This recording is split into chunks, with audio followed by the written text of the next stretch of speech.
Buenos días, hispanotubers. Bienvenidos a la leyenda negra número 22. ¿Fue el Imperio Español peor que el británico? Les habla el Gibán 007 con licencia para contar la verdad histórica. Tenemos un caso de historia comparada que a menudo se ha hurtado a los españoles, porque los españoles hemos dedicado a estudiar el Imperio Español, poniendo cuando puede ser la puntilla, y los británicos han dedicado a estudiar también el Imperio Español. Bueno, a veces algunos británicos han estudiado el Imperio Británico, pero casi siempre con grandes loas, y si había algún problema, era cosa de sujetos individuales. Curiosamente, en el caso contrario, tenemos historiadores españoles que han hurgado en los archivos, porque una cosa que tenemos los españoles es que a partir de Felipe II contamos con un archivo absolutamente exhaustivo. Cualquier investigador puede venir a España e investigar, encontrar una carta de un abuso, de una persona que estaba en América, hizo tal con los indios. En el norte no había archivos y los que había se quemaron. Por eso es muy difícil tener datos de lo que pasaba en el norte, en Estados Unidos, en la colonización británica con los indios. La mayor parte de la gente, la información que tiene del Imperio Británico en el norte, lo hace a través de películas del oeste. Fíjense ustedes. Bueno, pues lo primero que hay que decir es que España y Reino Unido, o Inglaterra, un paso curioso porque todo el mundo conoce a Reino Unido como Inglaterra. Imagínese usted que España se conociera como Castilla. ¡Ah, terrible! Ahí no pasa nada. Bueno, por los ingleses, sajones y los españoles pudimos ser aliados en más de una ocasión. Una vez lo fuimos contra Francia, pero solo con Napoleón. Pero antes, mucho antes, reinando Felipe IV, Jacobo I, que era hijo de María Estuardo, católica, asesinada por su prima Isabel, la buena, Isabel I, que condujo campañas genocidas en Irlanda para matar a católicos, pero no. Como hemos dicho en el anterior vídeo, la Vladimiri era su hermana, la católica, ella no. Bien, pues Jacobo I se enamoró. Realmente esas cosas que ocurren, ¿no? Es que se enamoró de la infanta María, hermana de Felipe IV, y quería casarse con ella. Y María quería casarse con Jacobo. Se llamó el Spanish Match, el partido español, porque hubiera cambiado la historia de Europa y también la del mundo. Curioso. Y este matrimonio que todo el mundo quería, bueno, que hubiera supuesto una alianza normal, porque Inglaterra y España tenían un enemigo común, que era Francia. Bueno, pues no se pudo celebrar. ¿Y por qué?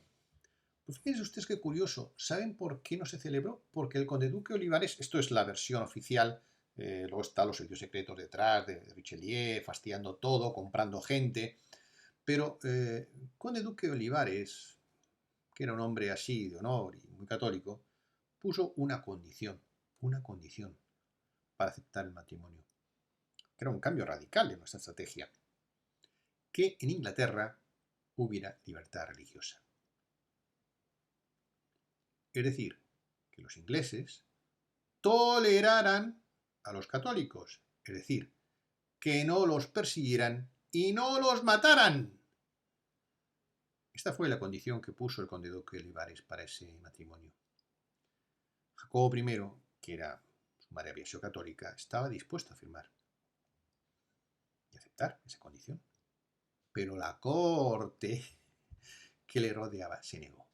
Tenían ya una iglesia nacional, ¿se acuerdan ustedes de la iglesia nacional? Y no aceptaron libertad religiosa, siglo XVII. Y España, que en ese momento era un país de principios, dijo, pues si no aceptan libertad religiosa, si no aceptan o matar a los católicos, no aceptamos el matrimonio. Claro que estaba también Richelieu comprando a todo el mundo que podía, ¿no?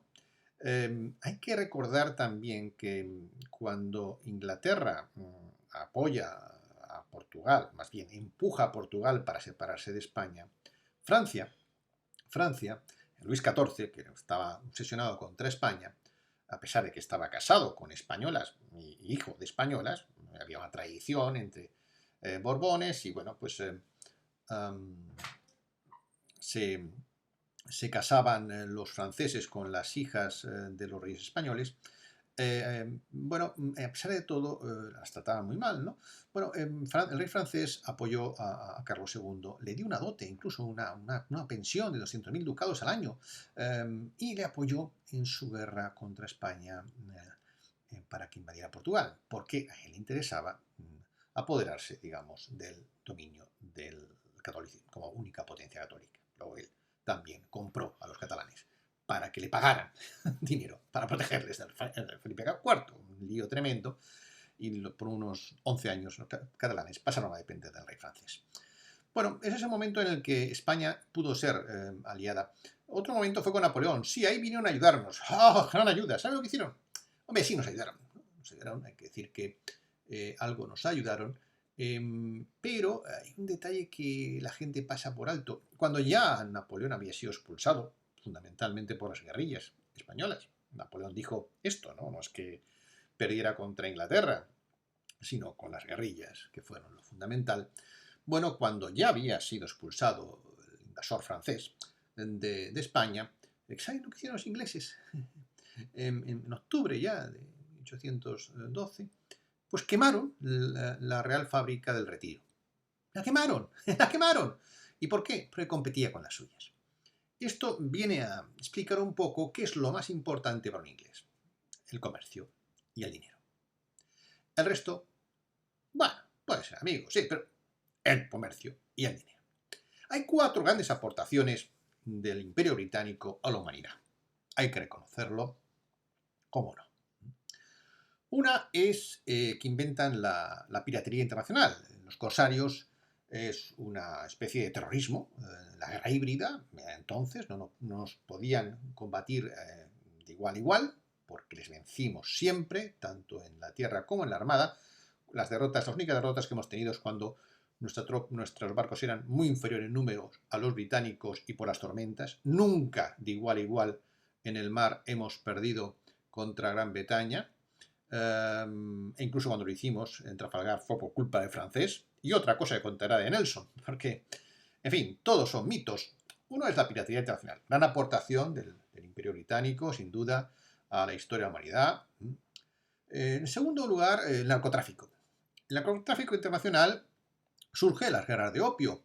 Es curioso, esto se ha olvidado, ¿no? Porque la India y China en el siglo XVI eran 2 de los países más ricos del mundo. Llegan los ingleses y los empobrecen. Y no solo eso, sino que descubren el mercado de la droga, el mercado del opio, en contra de China. China no quería eso, iba contra su cultura. De hecho, Hong Kong, ese polo de libertad, bueno, nunca ha habido libertad, estando los ingleses, no había democracia, no había elecciones, ni nada por el estilo. Esto la gente lo olvida, pero no es verdad. O sea, la libertad que había en Hong Kong es muy similar a la que hay hoy. Eso sí, había comercio, porque la religión del comercio, eso sí, la apoyó siempre. Bueno, pues Hong Kong fue una base para los barcos británicos en almacenamiento y transporte del opio.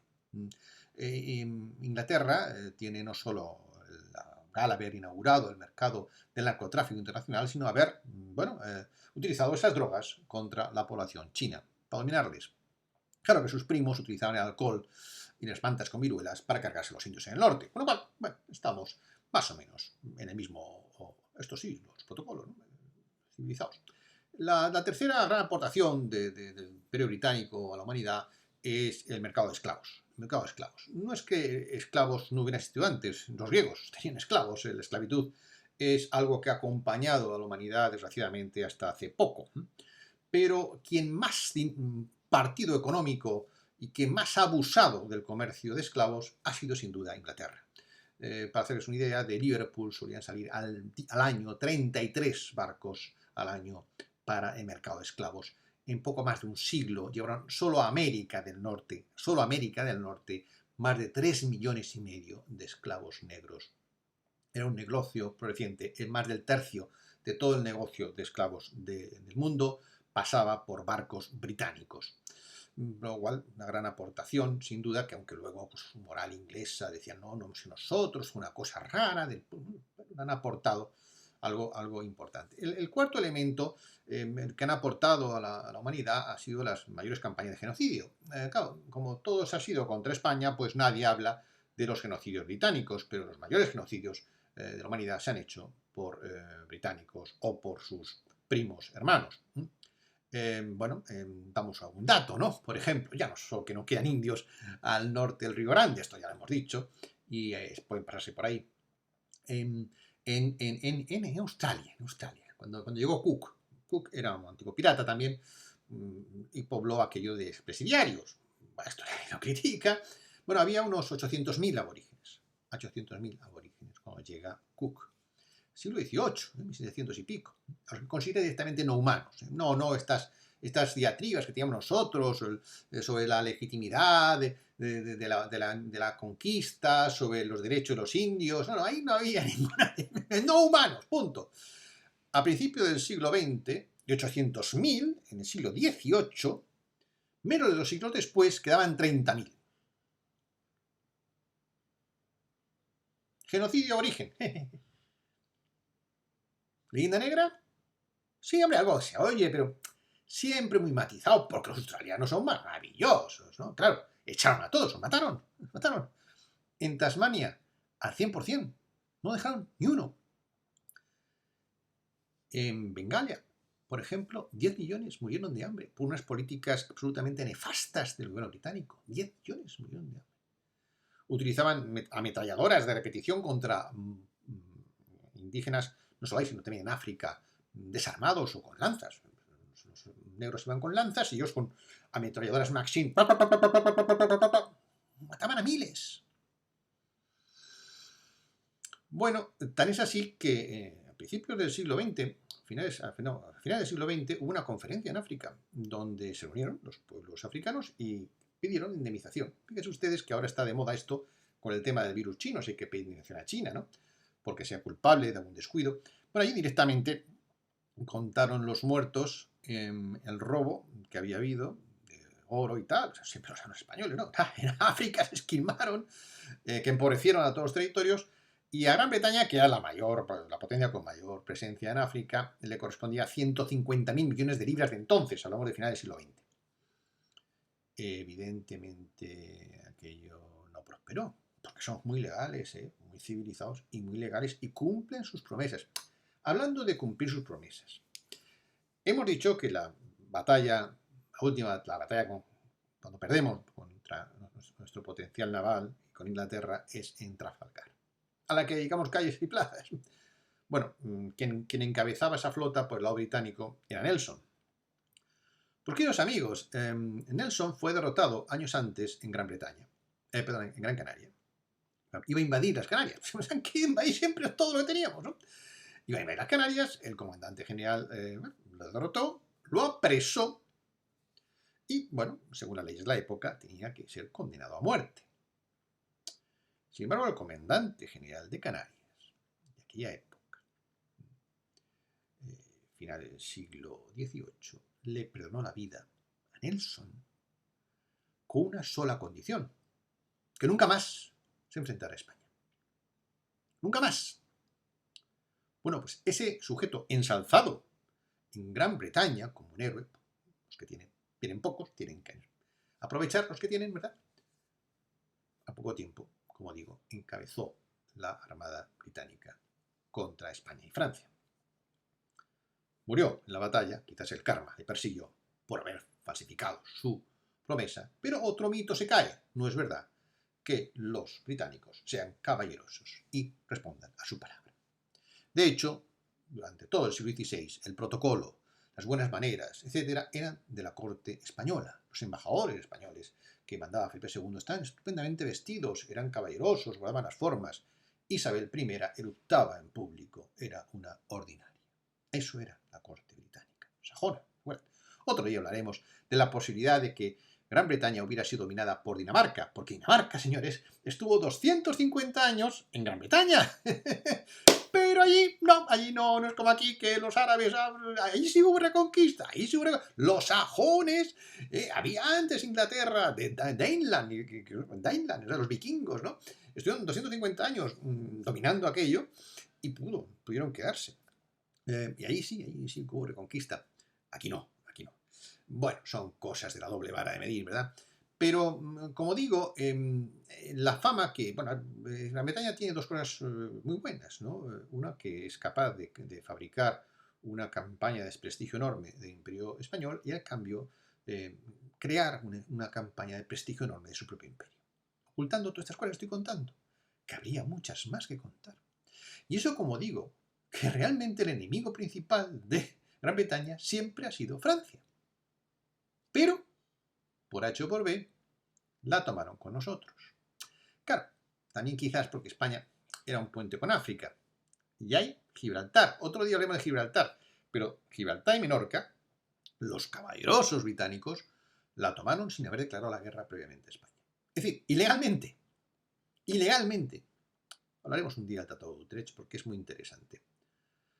Estos caballerosos no cumplen su palabra, sino falsifican cuando quieren y como quieren la historia. Para beneficio suyo. ¿Vale? Bueno, acabaremos con otro ejemplo. Cómo se cuenta la historia. Livingstone, doctor Livingstone, ¿vale? Un gran investigador tal. Francisco Orellana, 4 siglos antes, descubre el Amazonas. ¿Cómo es posible que Livingstone sea más famoso que Orellana? Livingstone, con mucho más medios, 4 siglos después, y Orellana, con mucho menos medios, descubre el Amazonas. ¿Qué pasa? ¿Que no es importante el Amazonas? Bueno, ahí les dejo para que reflexionen, queridos amigos, cómo se crea la historia, con hechos y con propaganda. Desgraciadamente, los españoles solo utilizamos la propaganda, eso sí, muy bien, para destrozarnos a nosotros mismos. Que tengan buena jornada. Se despide de ustedes Algibán 007 con licencia para contar la verdad histórica.